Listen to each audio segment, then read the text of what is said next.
45 premières minutes inoubliables, c'est ce qu'on retiendra en priorité de cette rencontre entre Troyes et Sedan.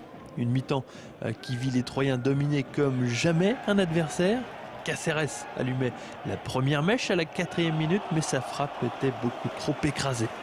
S'ensuivit une kyrielle d'occasions, avec notamment la barre transversale touchée par Psaume. 16 minutes plus tard, idem pour Sidibé, dont la frappe enroulée a subi le même sort. Je l'avais à tête, je voulais vraiment frapper. J'ai vu que le gardien était un peu avancé et j'ai frappé un peu de l'intérieur du pied. Tombé sur la barre, c'est pas de chance, mais bon. Les Troyens finissent par être récompensés à la demi-heure de jeu grâce à un coup de pouce du portier ardennais. Victime d'une glissade, Lambert ne peut empêcher Cáceres d'ouvrir le score. Joie de courte durée pour les Aubois puisque sur un corner, Pogba ramène les siens sur l'une des seules incursions des Sangliers dans la moitié de terrain troyenne.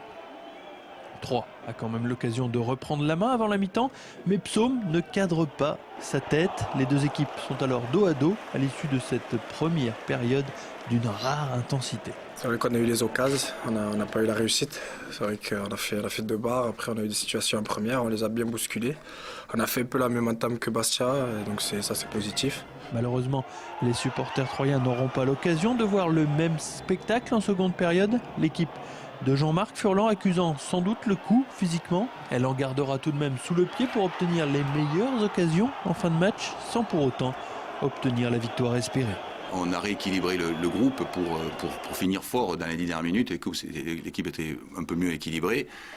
Et donc j'ai obtenu ce que je voulais obtenir, savoir 2 ou 3 occasions en fin de match, mais bon, les joueurs s'en veulent un peu de ne pas avoir claqué le but à la fin.